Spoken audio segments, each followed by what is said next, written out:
Bentar ya.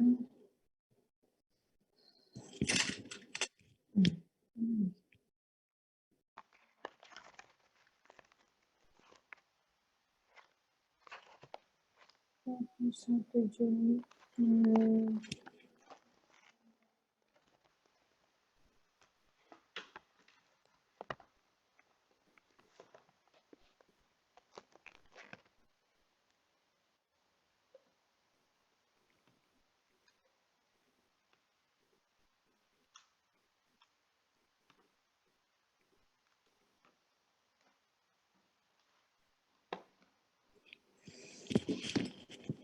Oke. Untuk yang Argento, ada yang Anda ingin tanyakan? Untuk Argento, sebelum saya masuk ke kompleksiometri.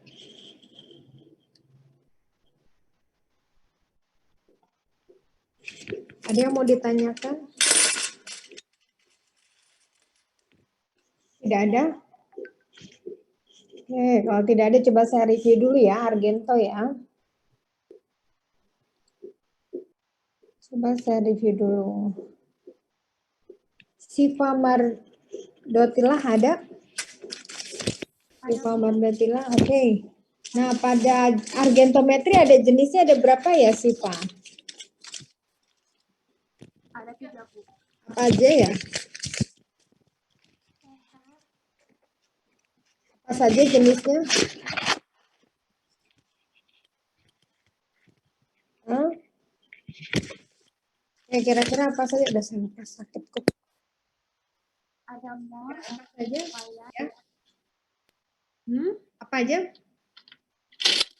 Mor.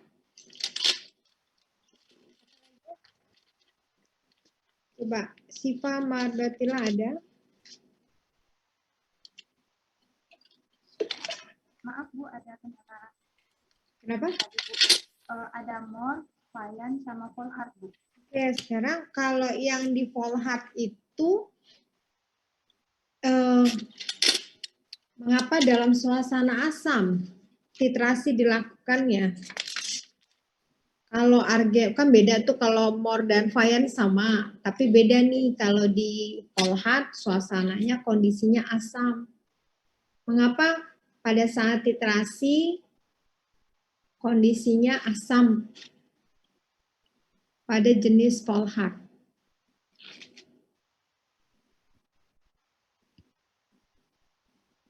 Oke, kenapa kira-kira? Ini kelas 1D.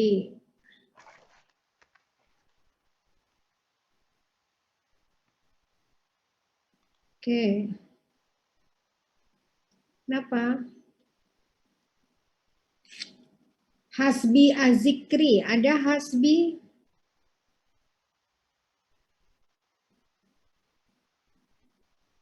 Ada yang namanya Hasbi Azikri? Atau udah quiz terus kabur? Hasbi Azikri, ini kalau di dalam kelas nggak bisa kabur nih, nggak bisa nolak, orang berhadapan satu sama lain face to face. Kalau di sini kan Anda bisa kabur, namanya juga dunia maya ya, metafisik aja. Oke, Hasbi, ada Hasbi?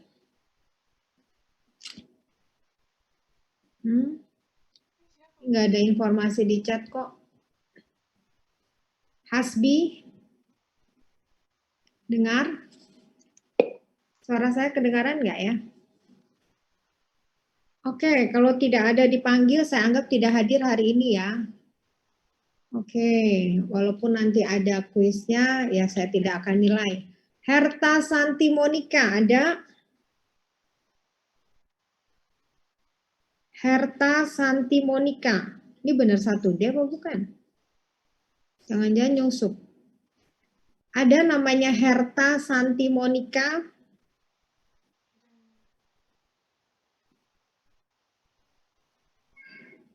Oke.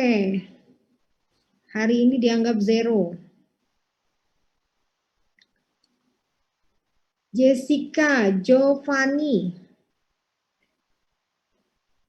Ada Jessica Giovanni? Coba yang lain dengar suara saya nggak? Dengar, Bu. Terdengar, Bu. Suara saya nggak kedengaran. Oke, Jessica Giovanni. Kok yang saya panggil nggak ada? Kansa Lutfi. Hadir, Bu. Oke, silakan jawab pertanyaan saya tadi apa ya? Pertanyaan saya tadi. Pertanyaannya itu pada metode Volhard kenapa suasananya asam? Ya, oke, silakan dijawab. Kansa. Semoga kalau ada teori dipelajari ya, jangan cuma dapat slide terus dibaca terus nggak paham. Kalau nggak paham Anda bisa bertanya. Saya beri kesempatan bertanya. Oke, Kansa.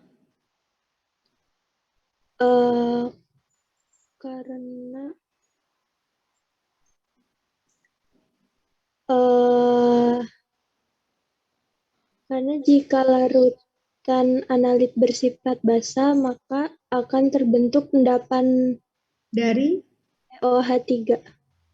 H3. Kok H3? H3 itu apa H3? FeOH3, Bu. Apa? FeOH3. FeOH 3 kali. Apa itu? Suatu apa itu? Senyawa apa dia? Asam, garam, atau basa? Basa, Bu. Basa. Warnanya apa kalau kira-kira kalau Anda tahu? Tadi. Merah. Ya, merah kecoklatan. Yalah. Ini nanti ini akhirnya nggak tahu nih Herta akhirnya nggak ada dari sini ya, out ya. Anda kelasnya 1D total berapa sih? Semuanya? 62, Bu. 62. Ini kalau mas saya kan berarti di sini ada 57. 57 kurang 56 berarti ada dong sekitar 5 mahasiswa yang tidak hadir. Ya, tolong nanti PIC-nya ke saya. Kalau tidak ada informasi ke saya, satu kelas itu akan saya kurangi di total akhir nilai 5 sampai atau enggak 10%. Ya. 5 sampai karena di sini sulit nih. Kamu absensinya kan online tapi tidak dipegang ke saya. Kalau saya mesti ke prodi ngelingnya. Ya, nanti kan kamu bisa aja ngabsen itu, oke? Jadi hari ini total Anda masuk tuh 56. 56 tuh saya panggil tadi ada siapa ini? Jessica nggak ada, kemudian Hasbi ini nggak ada, ya. Terus yang tadi Herta itu nggak ada. Yang Kansa sama ini tadi ada, hanya dia. Gilang ada, Gilang? Ada, Bu. Oke. Ya, jadi ini 50 hari Kamis ini 19 Mei hanya sekitar 56 mahasiswa dikurangi dengan 1 2 3 orang jadi hanya ada 53 mahasiswa ya. Selebihnya kalau tidak ada informasi siapa-siapa yang tidak hadir satu kelas saya kurangi tiba-tiba nih ada 61. Kenapa mesti harus diancam begitu baru Anda bisa masuk? Yang kesadaran Anda tuh Anda loh. Ya, tadi udah dikurangi waktu sekitar berapa saya masuknya ini. Ya, kecuali orang yang mahasiswa saya yang patah tulang aja dia di rumah sakit aja dia hadir di Zoom loh. Mau ngikut ujian itu saya saksikan memang yang nulis itu orang lain. Saudaranya apa siapa, tapi dia yang mendiktekan karena saya kasih soalnya dia nggak bisa menulis, nggak masalah kalau nunggu dia waktu sembuh kelamaan menurut dia, padahal saya kasih dispensasi untuk nanti aja kalau dia udah sembuh. Tapi dia mau bareng atau mau khusus ini kan. Dan dia juga pada saat mata kuliah bukan ujian dia masuk, maaf Bu ya, saya lagi di rumah sakit diliatin sebentar terus dia off aja gitu kan, nggak enak kalau nanti dilihat, tapi tahu saya keberadaannya begitu. itu dia aja punya etika gitu. Gimana kamu yang sehat? Hati-hati. Allah belum memberikan kamu ujian untuk semua motorikmu dari panca indramu sampai anggota gerak motorikmu itu tidak sedang lagi ujian. Jadi digunakan sebaik-baiknya yang positif sesuai waktunya ya fungsinya. Anda udah mahasiswa di sini. Jadi hati-hati nih, waktu begitu cepat gitu, tiba-tiba Anda nggak bisa bergerak gitu. Kan sekarang banyak penyakit-penyakit yang mulai muncul tiba-tiba. Tiba-tiba Anda lumpuh, tiba-tiba Anda buta, tiba-tiba Anda tuli, kan kita nggak tahu. Selagi masih diberikan semuanya, Anda pakai sesuai dengan peruntukannya. Kalau ditanya, dijawab. Itu ya, jangan sampai Zoom ditanya dosennya, diam semua, autis semua. Nanti sama Allah diberikan tidak bisa bicara, baru Anda merasa bahwa saat bicara itu sangat berharga sekali gitu. Mengemukakan pendapat itu sangat berharga sekali. Hati-hati. Ya enggak, bukan saya mendoakan. Mahasiswa saya yang enggak menjawab nanti bisu, enggak lah. Enggak akan saya doakan seperti itu. Cuman roda itu berputar, Allah itu menguji kepada siapapun hambanya yang dikehendakinya gitu kan. Jadi dipakai. Kalau Anda nggak tahu, ya kalau pas lagi ditanya, oh saya nggak tahu Bu. Tapi juga jangan cepat-cepat juga Anda bicara bilang nggak tahu gitu. Nanti kalau Anda nanya sama saya, Bu nilai saya gimana? Nggak tahu. Gitu jawaban saya. Ya. Jadi maksudnya ada komunikasi dua arah ini biar bisa terbuka. Saya bisa ngevaluasi Anda tuh membaca nggak sih gitu. Kalau cuma tulisan huruf-huruf ini aja sih baca, tapi kalau Anda nggak paham, percuma. Ya, suruh nonton sendiri di YouTube enggak juga, suruh nyari pertanyaan juga enggak, gitu kan. Katanya mau jadi mahasiswa. Udah siswa pakai mahal lagi, gitu kan. Oke, saya lanjutkan untuk kompleks geometri, kalau tidak ada yang bertanya. Jadi nanti ujian tuh bukan ini ya, bukan definisi gitu. Kayak tadi misalnya sebutkan jenis-jenis, enggak begitu. Jadi kata-katanya itu untuk mahasiswa itu udah mulai pertanyaan bagaimana, mengapa gitu ya. Ya, jadi itu.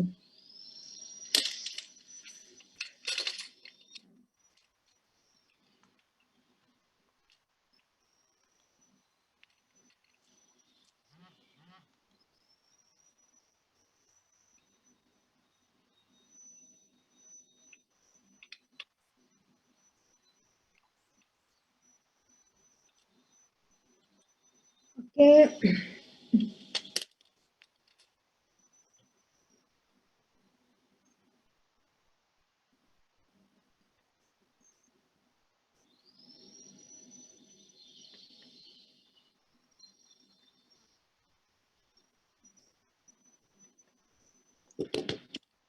Jadi pada kompleks geometri ini ya titrasinya metri, ada kompleks kompleks senyawa kompleks. Jadi pembentukan senyawa kompleks dihasilkan ya senyawa kompleks pada produk. Jadi kalau senyawa kompleks Anda itu mungkin di SMA atau pada saat Anda mungkin semester 1 kemarin di kimia dasar atau di kimia anorganik, setahu saya di kimia anorganik ya, pembentukan senyawa kompleks itu antara kation, kationnya ini karakternya logam, ya, logam, dan dia memiliki orbital kosong. Coba Anda nanti bedah sendiri ya. Besi, nomor atomnya berapa, kalau dia berubah menjadi Fe3+, berarti ada atom yang keluar, dan dia benarkah memiliki orbital-orbital kosong. Itu ya, saat dia akan menjadi ion 3+. Ya, silahkan itu sebelum masuk ke sini Anda sudah bisa membuat konfigurasi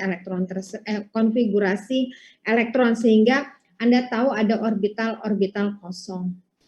Biasanya logam-logam yang memiliki orbital-orbital kosong ini adalah logam-logam transisi dan sebagian logam alkali tanah, bukan alkali, bukan golongan 1A. Ya, yang banyaknya di golongan transisi.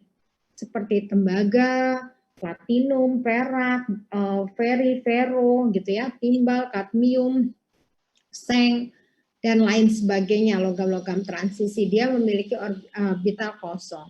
Nah, orbital kosong inilah yang nantinya akan ditempati oleh sepasang elektron bebas, minimal satu pasang elektron bebas, sehingga nanti dia masuk mengikat untuk yang spin positif dan spin negatif ini dari donor pasangan elektron dari ligan. Jadi ligan ini adalah anion karakternya, negatif. Dan kationnya ya pasti positif, minimal punya satu pasangan elektron bebas. Ini ikatannya yang terbentuk adalah ikatan kovalen koordinasi. Kovalen kenapa? Karena dari elektron dari ligan, koordinasi karena semuanya terkoordinasikan dari si ligan. Beda dengan misalnya HCl. Ini juga dia dari satu elektron dari ion hidrogen, satu elektron dari ion kloridanya. Nah, ini juga membentuk ikatan kovalen, tapi kovalen sejati. Pemakaian ikatan ini berdasarkan pemakaian bersama dari sumbangan satu elektron di masing-masing atom ini. Ya, jadi bukan dari si klorida sendiri, bukan dari si hidrogen juga, tapi satu-satu terus membentuk ikatan. Tetapi kalau untuk seperti Na plus dengan Cl gitu ya, minus, ini terbentuk ikatan, tapi bukan dinamakan ikatan kovalen, tetapi dinamakan ikatan ionik. Kenapa? Ionik dari ion Na+, dan kenapa? Karena ini dari ion yang sangat elektropositif, dia lepas satu dan ditangkap nanti oleh ion klorida di sini. Jadi bukan karena pemakaian bersama, karena ini elektropositif dan sangat elektronegatif. Jadi ada ikatan ionik, ikatan kovalen, dan ikatan kovalen koordinasi. Kalau ikatan kovalen koordinasi ya Anda kationnya menyediakan tempat-tempat atau orbital kosong. Gitu ya. Jadi makin banyak ion pasangan elektron bebasnya, makin punya kesempatan kemampuan mengikat kation yang menyediakan orbital kosong ini, semakin kuat ikatannya. Ya, itu terjadi. Nah, saat kompleksiometri ini tujuannya adalah menetapkan kadar suatu analit. Jadi analitnya di dalam sampel, saya coretnya bukan contoh tapi ini sampel.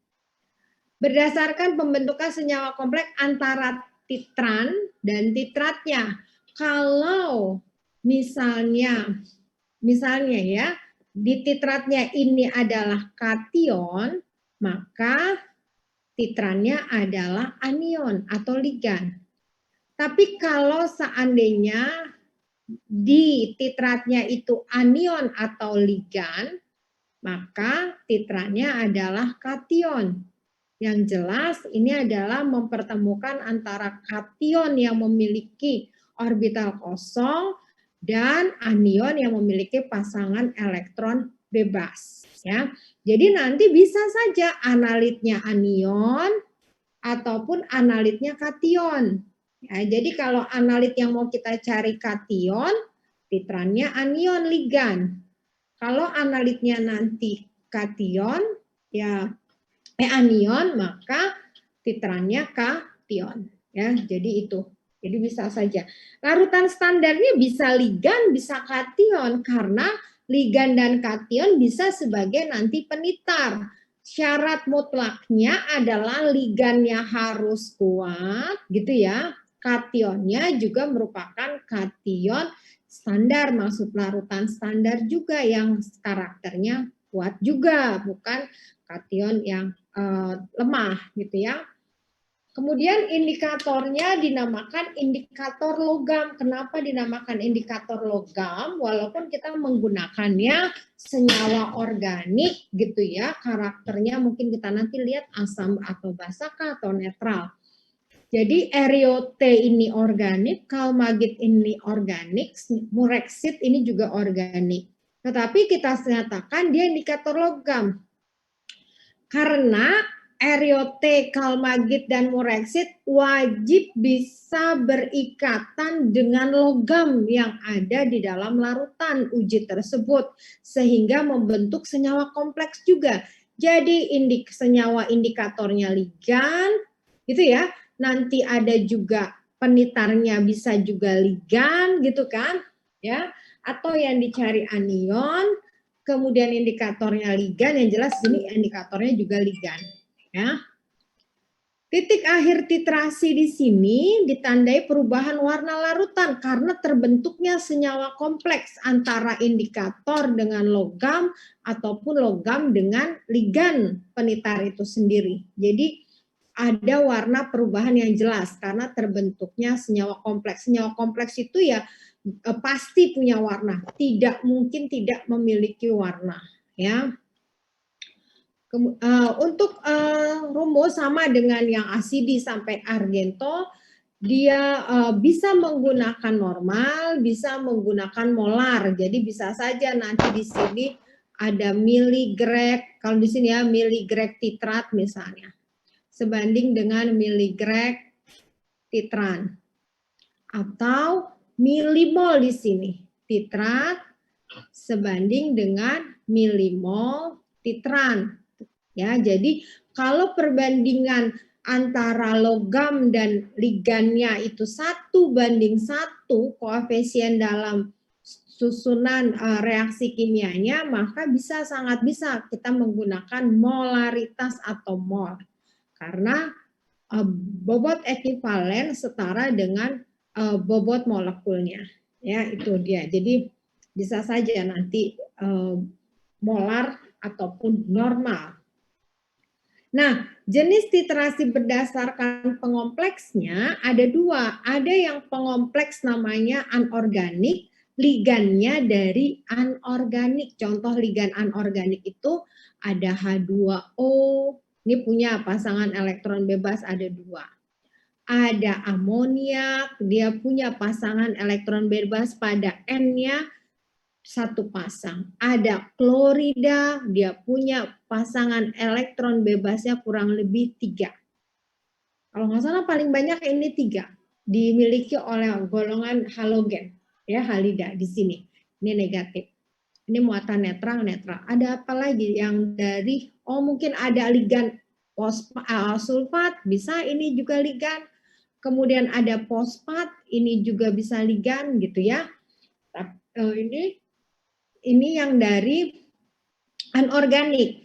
Nah, kalau dari anorganik, masuknya karena dia memiliki pasangan elektron bebas yang sedikit, ya, misalnya 1 atau 2 dan sebagainya, sementara orbital kosong dari si logamnya itu ada lebih dari 1 bahkan, maka masuknya tuh satu-satu dulu molekulnya. Ya, jadi contoh saya ambil ini Cu. Kalau kita titrasi tembaga dengan ligannya amoniak, ya. Jadi ada Cu2+, dia memiliki 4 orbital kosong. Silakan nanti Anda bedah konfigurasi elektronnya pada hibridisasi, silakan benar nggak sih 4 punya maksimalnya. Kemudian dia ada NH3 pertama, dia punya 1 pasang, dan ini adalah reaksinya reversible. Kemudian di sini nanti ada konstanta Kf, konstanta pembentukan kompleks pertama. Jadi dia masuk menjadi CuNH3, nangkep dulu 1, maka muatannya karena NH3 ini netral, 0, positif 2, masih positif 2. Kemudian ini baru lagi CuNH3 yang 1 ini 2 plus, dia punya lagi nih, kosong ini udah diikat. Sekarang tinggal 3, masuk lagi. NH3 ada sepasang. Jadi dia masuk CuNH3 2 kali karena dia netral, tetap muatannya positif 2. Ada KF kedua, terus sampai nanti CuNH2 tambah 1 lagi dan seterusnya. Sampai ada 4 tahap, akhirnya selesailah semua dia terisi. Jadi satu tahap seperti saat Anda asidi alkali, titrasi asam basa, valensi 2 asam waktu itu. Kalau Anda masih ingat kemarin, entah sama Bu Askal, entah sama Bu Bella, saat bikarbonat, ya, itu atau karbonat, itu kan satu-satu masuknya H+, ya, tidak langsung dititrasi. Nah, kalau titrasi jalur pengompleks anorganik, satu, akan kesulitan saat kurva titrasi. Berarti ini nanti akan ada 4 kurva. Biasanya kurva titrasi itu begini saja, tapi nanti akan begini. Nah, ya, jadi akan begini. Ini sulit nih. Ini mungkin S3 lah, baru kau masuk ke sini, nah apa S2 gitu. Kalau D3 nggak akan mungkin sampai ke sini, ya. Dan ini ada intermediate dan sebagainya. Mekanismenya sangat kompleks, sangat menarik. Nanti kamu kalau S1 di UGM atau S2 terus kamu ngambil spesialisasi kimia anorganik, Anda akan bicara di sini, ya. Ini tidak kita lakukan. Ya, ini tidak kita lakukan. Yang kita lakukan adalah yang sangat teraplikasi. Kalau ini biasanya kalau di nomor 1 ini buat riset, ya, riset yang sampai membentukkan senyawa kompleks lah, sintesis senyawa kompleks. Kalau bidang kimia analisis itu kita tidak sintesis, tapi kita menetapkan kadar logam dengan ditangkap ligan, kemudian dapatlah berapa kadarnya. Jadi kita harus nyari sangat di bidang kimia analitik itu harus mengembangkan metode yang apa? Yang mudah satu kali jalan, reaksinya cepat, dan sempurna hasil reaksi, tidak ada reaksi samping. Kalaupun ada reaksi samping atau interferensi dari spesiasi dari produk, bagaimana mengantisipasi agar itu bisa terselesaikan, gitu ya, tidak mengganggu istilahnya. Maka titrasi yang nanti akan Anda praktekkan itu adalah pengompleks yang menggunakan polidentat pengompleksnya. Poli itu banyak, dentat itu ikatan bilangan koordinasinya atau ikatan kovalen koordinasinya nanti yang banyak. Pasangan elektron bebasnya yang sangat banyak. Nah, di sini yang sudah terkenal dan dia stabil dan dia sangat digunakan di mana-mana pada baik di dunia tambang, baik di dunia pangan, titrasi dengan polidentat ini adalah dengan EDTA. Ya, ini keluar tahun berapa ya? Kayaknya 1950 juga udah keluar. Ternyata ini ada nih, EDTA. Ya, nah nanti reaksinya kenapa ngambilnya kok H2Y2-, nanti kita lihat. Sekarang kita bedah dulu EDTA ini. Kalau kita lihat EDTA, singkatan dari etilen, diamin, tetra, asetat. Nah, Anda yang sudah belajar organik, ada gugus etilen, ada gugus amin, dan ada gugus asetat dari asam karboksilat. Kalau Anda bikin senyawa organiknya dari etilen diamin tetraasetat ini, etilen ada 2 atom karbon. Atom karbon ini memiliki tangan yang 4. Tangan 4 ini dia menggandeng 2 amin, berarti di sini ada amin itu aktornya itu nitrogen karena dia yang lebih elektronegatif. Jadi C ini akan nangkep atom yang lebih elektronegatif dan dia punya tangan bisa 3, dia berikatan dan ada 1 pasangan elektron bebas. Ya. Kemudian sudah ada sisa 1, 2, 3, 4 tangan ini di mengikat siapa? Tetra ini 4 asetat. Berarti masing-masing ini ada gugus asetat 2 karbon dan ada karboksilnya. Ya. Kemudian ini ada H, ini ada H. Karena C itu 4. Ya. Ini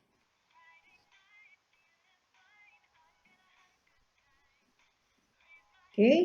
Ini juga begitu.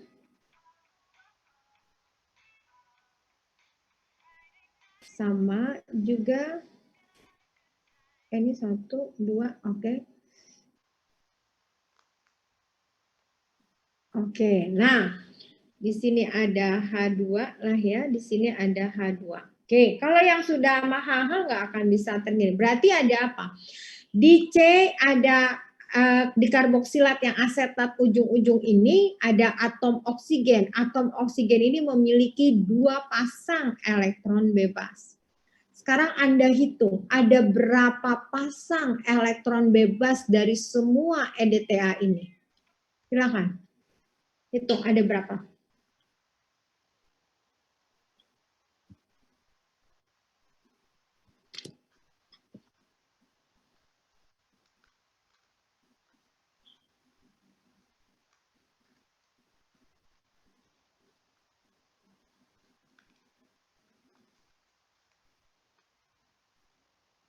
Ada berapa?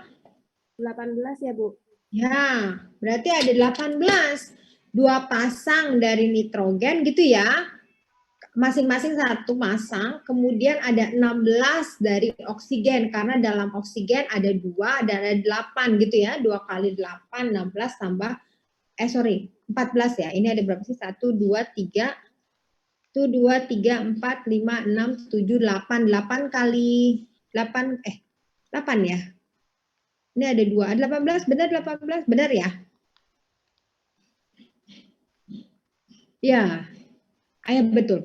8 kali 2 gitu ya, jadi 16 tambah, ini 2 ya, jadi 18. Ada 18 pasangan tuh elektron. Banyak kan? Dibanding tadi yang anorganik.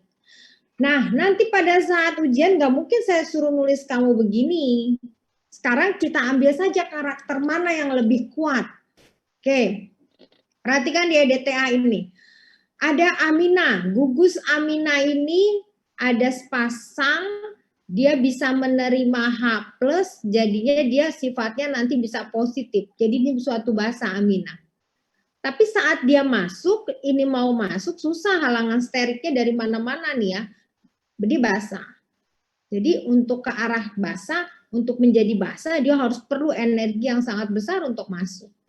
Sekarang lihat di sini ada H asetat. Asetat itu golongan asam karboksilat. Hanya yang di sini karena ada. Nah, ini si oksigen ini lebih senang dia nanti konjugasi, dia sangat mudah melepaskan H+. Jadi kalau suatu karakter gugus yang mudah melepaskan H+, ini apa karakternya? Asam atau basa? Suatu senyawa yang mudah melepaskan H+, karakternya apa? Asam atau basa? Asam, Bu. Asam. Berarti kalau dia ada asam, dia mudah melepaskan. Hanya ada berapa biji ini yang mudah dilepaskan? Ada berapa? 4. Ada 4. Berarti karakter yang dia mudah. Sementara yang untuk menjadi basa susah. Berarti dia udah tertutup untuk karakter basa. Jadi EDTA ini karakternya asam. Walaupun dalam suatu senyawa ya ada 2 gugus, 1 gugus basa, 1 gugus asam. Tapi harus bisa menentukan siapa yang lebih dominan. Dan yang satu karakter pasti nurut. Ini mah sunatullah elektron, nggak ada hawa nafsu dia untuk gontok-gontokan. Oh saya yang harus, enggak. Dia harus memang tunduk dan patuh gitu ya. Karena ini oksigen karakternya, jadi karakter itu sistematis. Jadi ini karakternya asam. Kalau asam, simbol di depannya itu apa? Asam. Kita ambil deh. Simbol depannya apa? Huruf apa? Suatu senyawa asam. Biasanya Anda di depan simbolnya ada atom apa? Hidrogen, ya, hidrogen. Kemudian tadi ada valensinya berapa yang lepas hidrogen jumlahnya? Di sini jumlahnya berapa? Ini kayak anak TK nih saya ngajar. Silakan berapa jadinya? 4, Bu. 4, tulis jumlah 4. Selebihnya inilah ligannya yang negatif, yang anion. Kamu tulis Y, kesepakatan dunia internasional bahwa EDTA simbol di dunia kimia analitik kita menggunakan simbol H4Y. Jadi kalau di textbook atau Anda nanti baca ada senyawa H4, ini apa ya? Ini adalah asam EDTA yang menggambarkan dia valensinya 4. Dari mana ini tetraasetat? Aminanya nggak akan muncul di sini karena dia tidak dominan. Y itu untuk memudahkan semua nih gugus yang besar bulky ini. Jadi ini adalah asam organik yang karakternya lemah, ya, karakternya lemah. Masuk lagi. Jadi EDTA itu adalah simbolnya yang kita mudah H4Y. Dia lemah dan sangat sulit larut dalam air. Ini tidak larut dalam air. Tidak larut dalam air. Ya. Jadi karena dia tidak larut dalam air, maka dia harus direaksikan dengan suatu nanti logam anorganik yang mudah larut, ya, dan dia stabil. Jadi kalau H4Y ini karena dia adalah asam lemah organik, dia punya spesiasi berapa? Spesiasi dirinya sendiri H4Y. Kemudian kalau dia lepas 1 hanya menjadi H3Y minus karena lepas 1 positifnya. Kemudian kalau dia lepas lagi 1 lagi jadi H2Y 2 minus. Lepas lagi 1 lagi jadi HY3 minus. Dan lepas 1 lagi menjadi Y4 minus. Jadi ini suatu asam semua. Ada berapa jumlah spesiasinya jadinya ini untuk H4Y? Ada berapa jumlahnya? 5, Bu. Ada 5 spesiasi. Jadi kalau ada 5 spesiasi, ada kondisi buffer, ada berapa kondisi buffernya? Berapa kondisi buffernya? Pasangan buffernya apa dengan apa ya di sini? Asamnya siapa? Basa konjugasinya siapa? Pasangan buffernya. Silakan, siapa yang mau bisa jawab? Coba pasangan buffernya yang mana satu pasang aja. Ini ada 4 kondisi buffer. Jadi kan buffer itu garamnya basa konjugasi dengan asam lemahnya gitu kan. Perbandingan hanya itu 1. Jadi mana? Pasangan buffer mana? Pasangan buffer. Coba.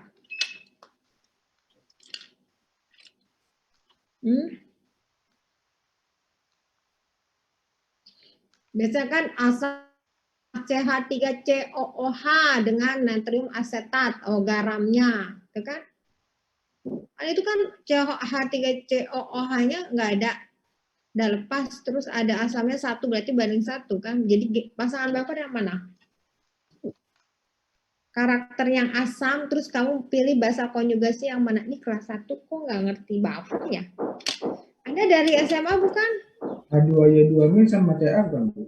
Yang mana? H2Y2 sama CA bukan? Kok sama CA? CA dari mana? Oh iya. Enggak, kamu jangan kemana-mana aja nih. Ini saya bilang ini nih. Ini kan kok CA sih, saya nggak lagi bilang CA ini. Jangan keluar dari sini, ini nih. Dia asam lemah organik ya. Jangan-jangan kamu nggak paham nih buffer. Coba saya itu dulu. Aduh. Kalau mau masuk kimia coba dibelajar. Nih sekarang karbonat deh, karbonat. Dia terurai bisa menjadi mana? Jadi apa ini? Dirinya sendiri kan ini elektrolit lemah. Jadi apa? Satu-satu lepas misalnya. Apa ini? H2. H2, CO. Iya. Juga apa? Muatannya apa di sini?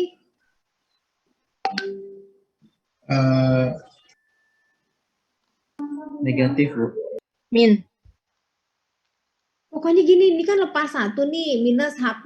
Kalau dia lepas 1 ya pasti positifnya kurang 1. Yang tadinya ini netral, di sini kasih minus. Itu aja. Kimia tuh jangan dihafal ya. dipahami, jadi gampang. Ya, kalau Anda tidak suka, maksudnya kimia, itu pasti susah deh masuk kimia. Tapi kalau Anda dari SMA memang suka kimia, sangat mudah jalan-jalan sama kimia. Bukan karena saya udah lama, bukan. Dulu karena masuk analisis itu karena senang aja sama kimia. Ini lepas lagi satu, hanya. Jadi bagaimana? Ini CO3 2 nih, Bu. jadi CO3. Oke. 3 2 min. Buffernya mana? Pasangan mana sama mana? Silakan. Ini ada berapa spesies sih? 3, Bu. 3. Berarti ada berapa kondisi buffer? Berapa kondisi buffernya? 2 ya, Bu. 2, Bu. Silakan. Dengan mana? H2CO3 sama CO3. H2CO H2CO3 dengan HCO3 min. HCO3 minus. Terus mana lagi? HCO3 dengan HCO3 2 min. Nah ini. H2CO3 dengan HCO3 minus. Mana yang karakternya asam? Yang mana? Siapa bertindak sebagai asam lemahnya? Yang mana? Coba. Aduh. Yang CO3 dong. Yang mana? Coba dieja aja kalau kamu nggak bisa nyebut senyawa kimianya. Dieja aja huruf-hurufnya. Kan Anda kan biasa senang mengeja. Ayo, yang mana? Ini ada nomor 1, ini Anda nomor 2. Sekarang ini Anda sebut ini suatu larutan buffer. Buffer itu adalah asam lemah dan garamnya. Sekarang mana asam lemahnya? Siapa yang bertindak? H2CO3. Ya ini, karena hanya lebih banyak. Kalau posisi hanya lebih banyak, dia berkarakter asam. Nah, yang HCO3 ini sebagai apa? Garamnya atau basa konjugasi. Nanti dia nempel nih. H2CO3 dengan NaHCO3 gitu. Nah, ini nih buffer nih. Atau Anda biasanya CH3COOH dengan apa? CH3COONA, asam lemah dan garamnya. Ini mana? Kan ini satu punya, yang di sini nggak ada. Jadi perbandingannya 1. Sekarang yang di bawah, mana yang bertindak sebagai asamnya? HCO3 min. Ya, walaupun dia minus, ini tapi dia juga minus. Bayangkan mana yang bertindak sebagai basa? CO3 2 min. Ini basa konjugasinya. Ini asam konjugasi. Kamu asam basa konjugasi ini harus lihai nih, tingkat 1. Kamu udah kimia dasar, udah masuk lagi analisis jenis klasiknya. Ya, jadi bukan nanti nggak ada huruf-huruf dari di luar ini. Maka saya tanya di sini, mana pasangan buffernya? Coba sebutkan pasangan buffernya. 4Y H3Y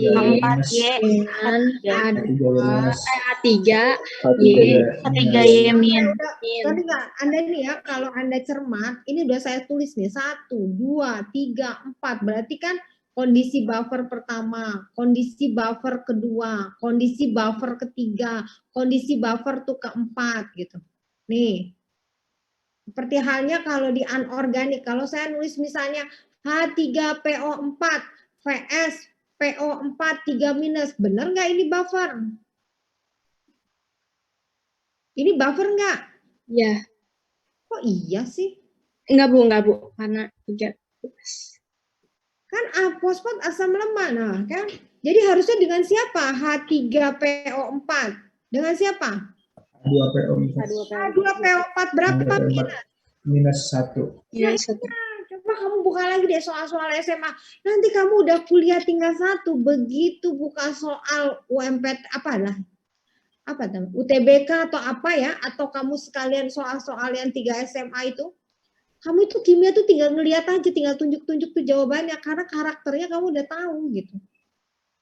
Oh, nggak dihafal. Oh, ini makanya suka begitu soal, mana pasangan buffer gitu kan? Karena kamu nggak tahu konsep, jadi akhirnya ngapal. Akhirnya nggak dapet deh S1 ITB, nggak dapet deh gitu. Ujungnya nyemplung deh di AK.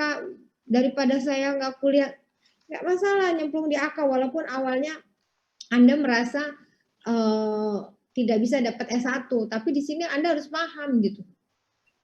Silakan, nanti ada yang lagi paham nih tingkat 1 nih harus semester 1, semester 2. Kalau kamu mau ngejar memang cita-citamu S1 Kimia UGM, S1 Kimia ITB, ya kamu belajar nih 2 semester terus kamu ikutan lagi tuh ujian ke perguruan tinggi. Tapi kamu paham tuh konsep dari dosen, kan dosen sama aja kayak TPB. Matematiknya di dalam, nanti begitu ngeliat soal, aduh gampang banget ya, kenapa dulu saya nggak bisa gitu. Tapi kalau udah merasa sayang ya silakan Anda selami D3 dengan paham, kemudian nanti bisa lanjutin S1, S2, S3 silakan. Tangkep universitas mana yang waktu S1 kamu nggak bisa. Gitu ya.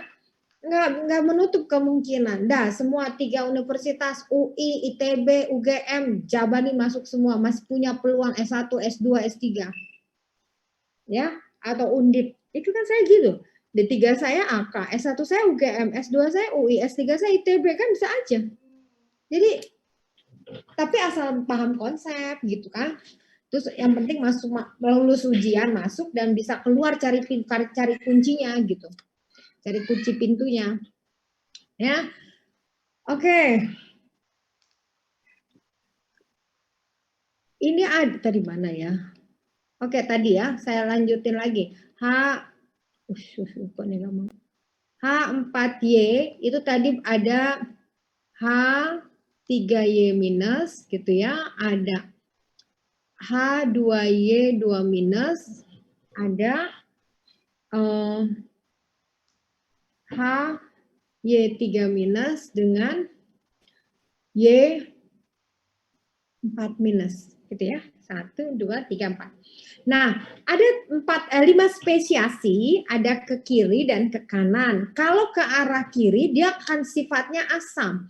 Sementara ke arah kanan, dia akan sifatnya basa sekali. Nah, untuk EDTA, untuk spesiasi yang stabil, untuk kondisi pH netral, bukan netral, ya netral ya, sampai ke arah basa, itu adalah ini. Nah, ya, karena dulu sudah dicobakan masing-masing basa konjugasi yang H3Y sampai Y4. Ternyata untuk ligan yang kita pakai ada kondisi yang di sini, di mana ini dari pH 6 sampai pH 11 kurang lah ya, 11 kurang. 6 naik sedikit, 11 sampai ini. Nah, karena nanti ada logam yang karakternya menuju basa, udah basa 10, dia udah terhidrolisa, jadi kita ngambil yang aman ini. Tapi nanti ada beberapa teknik yang bisa mengantisipasi ya. Karena dia asam EDTA ini sukar larut dalam air, maka H2Y2 minus ini dilarutkan di dalam natrium sehingga menjadi garam natrium. Ini 2 karena tadi muatannya 2 ya. Nah, ini dia, ini 2. Jadi kita saat membeli di bahan kimia, kita tidak membeli asam EDTA, tetapi kita membeli garam EDTA-nya agar ini bisa larut dalam air karena kita pelarutnya D3 itu masih pelarut air. Ya, jadi natrium EDTA ini aqueous, maka dia di dalam larutan air, pelarut air, ini menjadi ionnya, ini menjadi ionnya. Tapi kalau kita beli asam, kemudian dilarutkan dalam air, dia nggak akan larut, jadi ada 2 lapisan. Ya, jadi kita belinya garam EDTA-nya, Na2H2Y. Jadi nanti selanjutnya kita memakai simbol ini, bukan menggunakan rumus yang organik yang panjang ini. Tapi Anda cukup paham bahwa EDTA itu dari gugus ligan etilen diamin tetraasetat yang mempunyai 18 pasangan elektron bebas. Kalau seandainya dia mengikat Cu yang punya 4 ruang kosong, kemudian dia butuh 8, dari 18 pasangan elektron itu masih sisa banyak pasangan elektron bebas yang tidak mengikat ini. Ya, jadi satu kali jalan tahapannya, nggak berkali-kali gitu ya. Oke, ini tadi ya ada EDTA ya, ligannya heksadentat, kemudian ini 10 apa nih donor. Tadi ada 8, nitro atomnya 2 gitu ya, ada 10 ya. Oke, kemudian nanti EDTA dengan ion logam itu 1:1 reaksinya, sehingga kita menggunakan mol. Jadi gini. Nah, di sini ya. Di sini ada reaksi nih. Reaksi dengan EDTA-nya. Ada Mn plus muatannya berapapun ya, +1, +2, +3 dengan EDTA akan membentuk senyawa kompleks yang semua lepas H+. Jadi kalau kita uraikan misalnya ya, misal kita lihat nih, benarkah dia satu tahap Ag+ ditambah H2Y 2-. Kita ambil ininya, ionnya, karena dia sudah dari garamnya. Ya, kemudian kita ambil yang 2+, ya. Kita ambil contoh yang 3+, walaupun ini Cu juga bisa, H2Y 2-. Oke, ini semuanya reversible karena dia pembentukan senyawa kompleks. Nah, jadi caranya jangan Anda hafal. Ag dengan Y pasti, hanya lepas semua 2. Jadi dia ada AgY plus 2H+. Di sini ada +1, -2. Jadi total di dalam reaktan ini ada -1 plus 2. Berarti di sini adalah -3. Ya, minus ya. Kemudian apa? CaY. Lempar semua 2H+, karena 2 harus bebas hidrogennya. Jadi di sini +2, di sini adalah -2. Oke. Fe dengan Y, lempar lagi 2H+-nya. Jadi bebas, di sini ada +1. Berarti di sini +2, berarti di sini apa? -1. Di semua jalannya satu arah dan semua masih sisa pasangan elektron bebasnya. Dia maksimal ada 6 orbital, ada di sini hanya sekitar 5, cuma punya 1 karena dia alkali tanah. Di sini maksimal 2 orbital kosong. Sementara dia punya 18 pasangan elektron bebas. Jadi dah sekali jalan dia bisa. Yang harus diantisipasi pada titrasi dengan EDTA ini apanya? H+ ini, hati-hati. Ion hidrogen ini dihasilkan, lihat ini 2 arah. Kalau 2 arah ini semakin dihasilkan ion hidrogen, reaksi akan berjalan ke arah kiri lagi, lepas lagi nih. Logam-logam yang sudah terikat dengan EDTA. Jadi kapan ini selesainya titrasi? Maka sebelum titrasi sudah kita antisipasi dimasukkan ke dalam larutan uji atau larutan sampel, itu adalah buffer basah. Jadi sudah tersedia OH- di dalam Erlenmeyer. Nanti begitu titrasi turun, hidrogen terikat dengan ion hidroksida, jadi H2O netral. Ya, jadi Bu, nanti kompetisi Bu, ada ion hidroksida di dalam ini, kemudian ada EDTA. Ya, kalau Fe ketemu dengan EDTA dan ada ion hidroksida, ya dia bisa dengan ini karena dia lebih elektronegatif ketimbang ion hidroksida.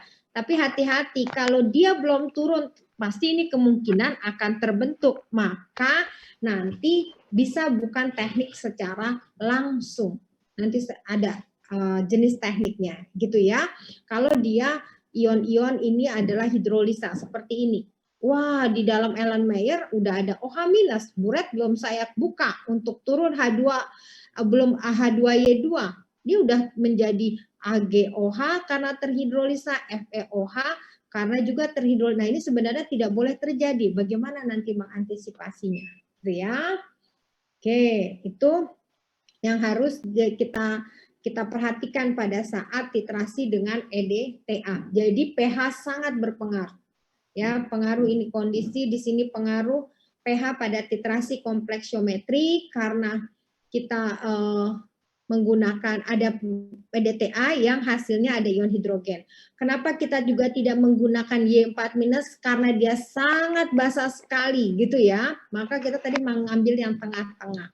Kalau basa sekali, logam yang terhidrolisis yang sifatnya mudah terhidrolisis dengan mudah membentuk basa hidroksidanya nanti ya.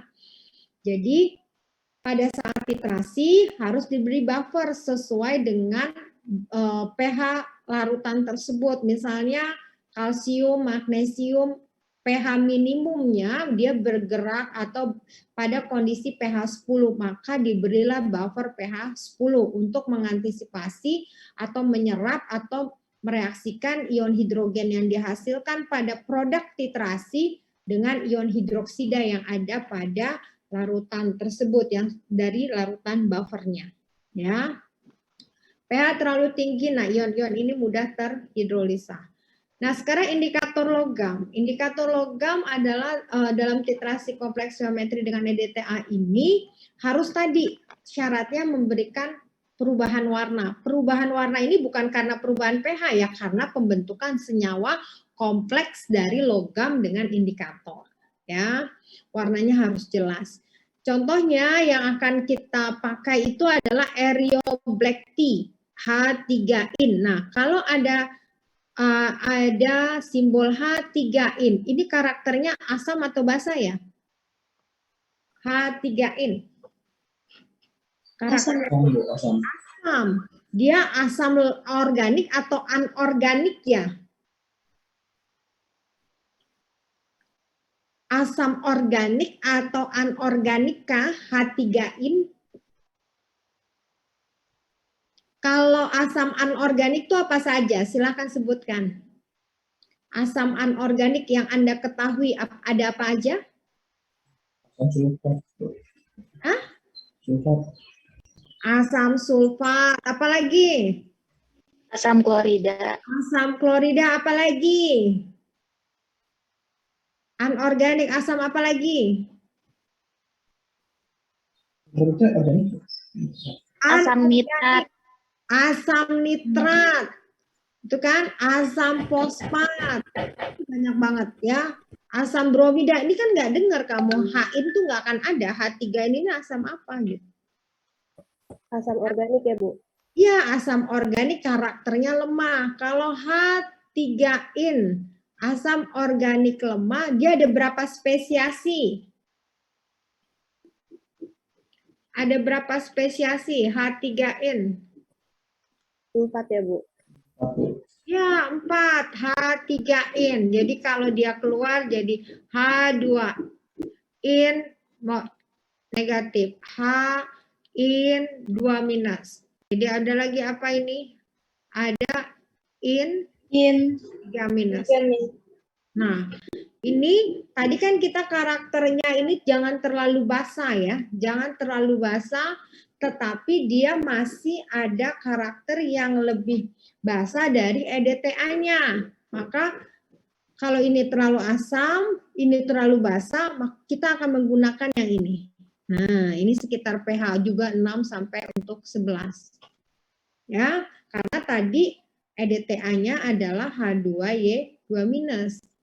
Itu ya, jadi harus ada yang mana yang lebih dominasinya ya. Jadi untuk menggunakan indikator nanti kita pakai simbolnya ya H-in 2- ini.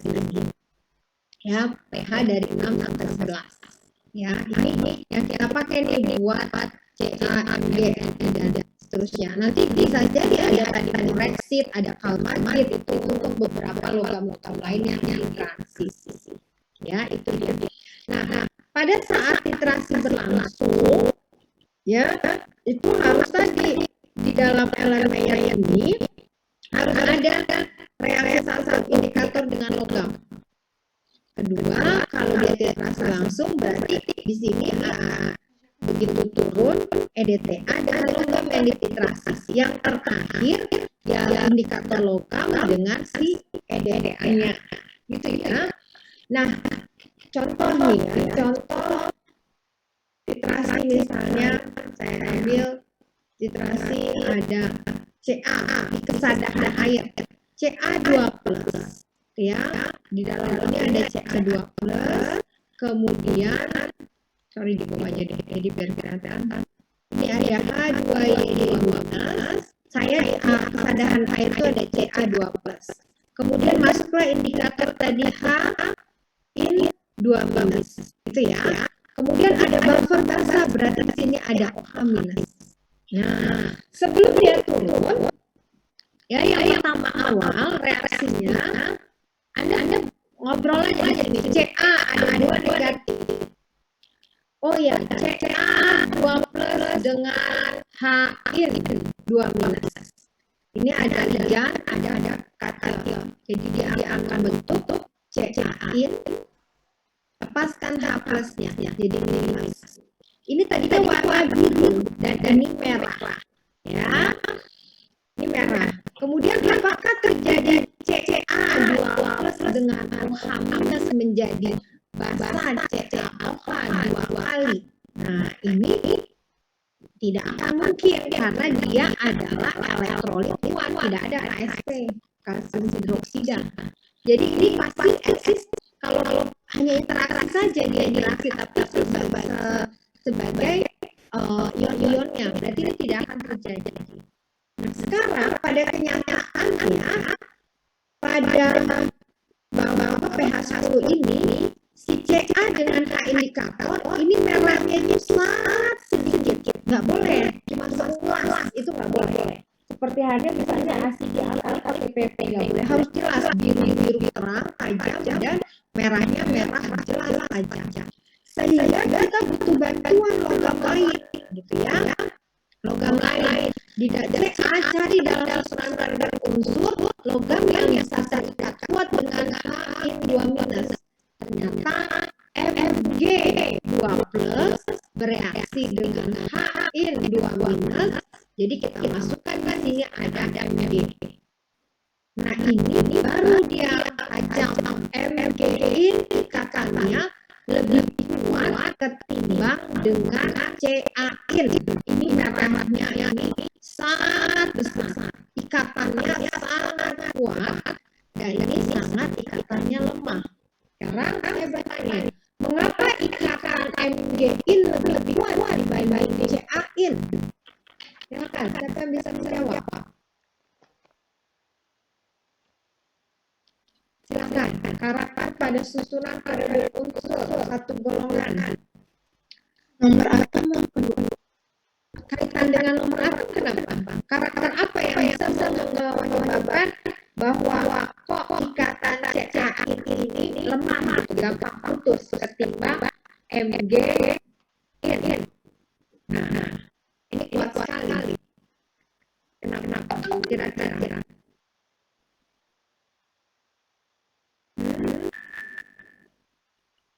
Jadi di sini ada tadi CA2+ dengan H-in 2-, gitu ya. Ini CA-in ditambah H+, kemudian ada Mg yang di awal di alilirnya H-in 2- dengan Mg-in. Nah, ini lebih kuat dibanding ini CA-in. Kenapa kira-kira?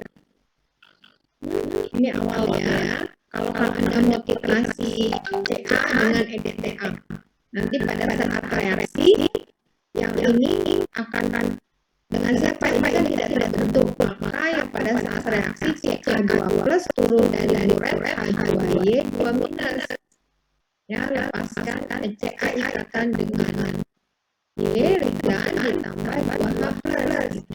Ini sepanjang titrasi, begitu habis CA-nya pada kondisi akhir, kan kelebihan setetes titrasi kan kelebihan titran gitu ya, setetes H2 ini akan bereaksi dengan siapa? Mg-nya. Nah ini akan balik lagi H-in 2- jadi biru lagi tadinya merah, akhirnya akhir biru, ditambah dengan siapa? Mg.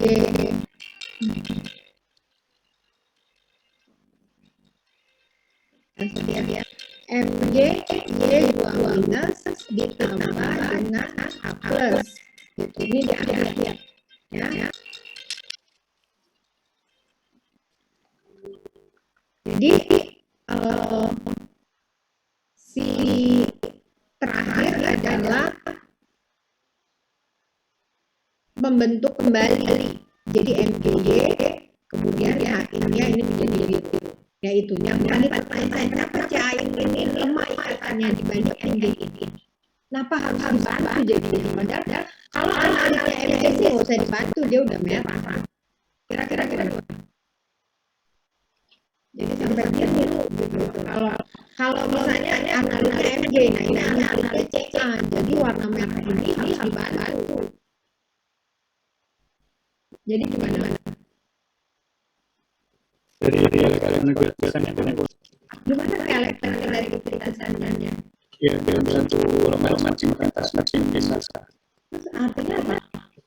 Berarti MG kan di bawah jadi ikatan MG sama Di bawah MG. Kan sebenarnya unsur MG dulu apa CA sih? MG dulu. Dulu baru CA ya? Iya. Jadi ada buat mengikat Jadi ini lebih apa? Lebih elektronik gitu. Iya. Dengan iya. lebih elektronegatif, ini elektronegatif gitu. Masih dengan elektronegatif gimana? Kan harusnya elektroswitch dengan elektronegatif, ini dari elektronegatif. Yang sederhananya yang secara fisik apa ya kira-kira? Makin ke bawah tuh makin apa yang besar? Karakter apa? Dari bentuk atomnya. Atomnya ya Bu, bertambah. Yang mana bertambah? Yang CA yang ada gambar besar. Nah, kalau kulit atom yang bertambah, apanya yang besar, panjang? Dari Itu dia, itu lebih mudah kebayang. Ini tuh lebih besar ketimbang ini. Gitu. Kan jari-jarinya, kalau jari-jarinya lebih besar kan lebih gampang lihat pergi kan? Karena kamu punya teman di Papua dengan kamu di Bogor, dengan teman kamu nanti di Bogor, tapi offline ya, bukan online. Kalau sekarang milenial itu teman makin jauh kelihatan makin dekat, tapi teman di depan mata makin gak ada tuh sekarang tuh dunia terbalik pada benar. Padahal realitasnya kan gak begitu. Kalau jari-jari makin jauh itu bisa gampang lebih mudah karena gaya tariknya makin kecil. Itu kan? Coba fisika dia gaya ya. Jadi kenapa dibutuhkan MG? Ya, MG ya dulu itu saat. Jadi intinya begini, indikator ini harus bisa bereaksi dengan logam membentuk indikator logam yang warnanya beda dengan indikator bebas. Gitu. Jadi selama matahari dari warna perubahan yang jelas itu akan berubah menjadi warna yang semula. Gitu ya, itu dia. Oke, nah ini contohnya. Contoh jenis literasi. Oke, silakan kalau ada yang bertanya. Oke. EDTA itu adalah standar sekunder, jadi nanti mesti jadi standarisasi EDTA H2Y2- ini mesti dipakai baku primernya itu Ca2+ dari kalsium karbonat ya. Di saat kamu kan saya sudah berikan ya. Tujuannya standarisasi H2Y2+ dengan baku primer CaCO3. Ya, sebelumnya direaksikan dengan sebelum CA direaksikan dengan EDTA ini dikasih baku pH 10 dan ada juga MG yang tadi ya. Jadi di dalam LLR itu begini. Jadi yang akan terjadi adalah merah dari MG ya. Ini yang dominan. Kalau tidak ada ya susah. Dia lebih cenderung ke nggak bisa jadi sendiri nggak bisa nanti menentukan titik akhir titrasi karena titik akhir titrasi harus biru kembali jadi indikator bebasnya. Selama titrasi berada CA dengan EDTA ya. Saat titik akhir titrasi ya tadi MG-nya ini yang warna merah dengan ada kelebihan tetes dari EDTA. Jadilah dia yang ini adalah milisi HIN ya. Terlepas dia hidrogennya. Ini udah teraktivasi sampai akhir adalah sudah kita tambahkan buffer pH 1. Kalau tidak ditambahkan buffer, yakin filtrasi sampai habis itu filtrannya nggak akan terus aja ya, dia terus aja berubah ke arah lagi. Pernah mahasiswa ujian dia ada completion method sampai nana udah nggak selesai, ternyata dia lupa tambah ya, itu dia. Terus ini buat sadar malah kalau kesadaran CA ya reaksinya sama tadi dengan yang yang ini standarisasi molar ya. Kenapa molar lihat nih? Satu koefisien ya berbanding dengan satu koefisien ya.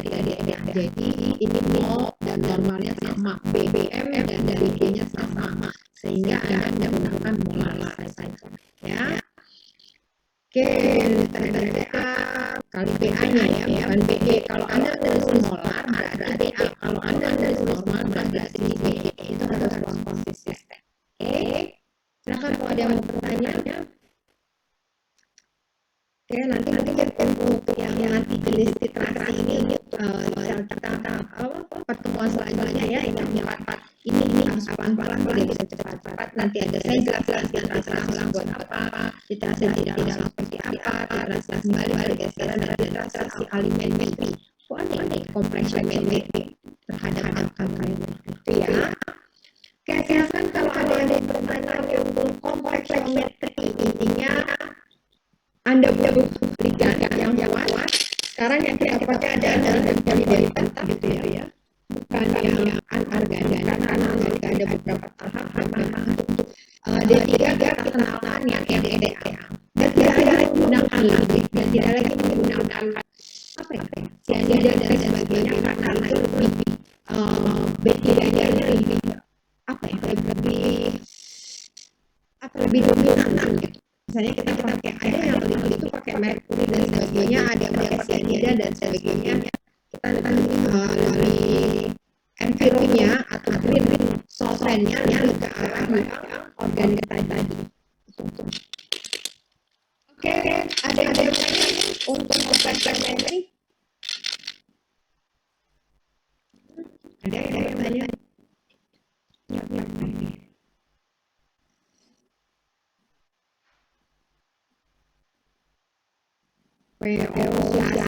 ini.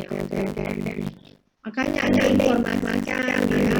Anda menjemput adik mau barang yang ada informasikan ya ke teman Anda ya atau ke PII Anda itu mahasiswa walaupun berada di mana begitu masuk kelas tanggung jawab PII komite Anda ya. Jadi Anda tahu, bukannya teman-teman tidak bisa menjawab karena tidak tahu, tidak ada informasi. Walaupun kamu ada di mana harus ada tanggung jawab. Ya enggak. Orang-orang Anda masuk, jangan yang penting saya masuk Zoom.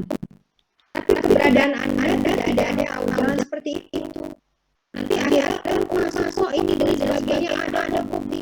Jadi bukti Anda itu bukti yang otentik gitu, bukan bukti Anda yang metafisik ya. Jangan sampai ini yang berarti semua Zoom ini kita kosong ya. Terus kamu digantinya aja gitu. Jadinya. Ya. Oke. Untuk hari ini kalau tidak ada yang bertanya, saya cukupkan sampai di sini. Wassalamualaikum warahmatullahi wabarakatuh. Selamat siang ya. Nanti kita akan kembali ke hubungan hari Senin ya. Waalaikumsalam. Yes.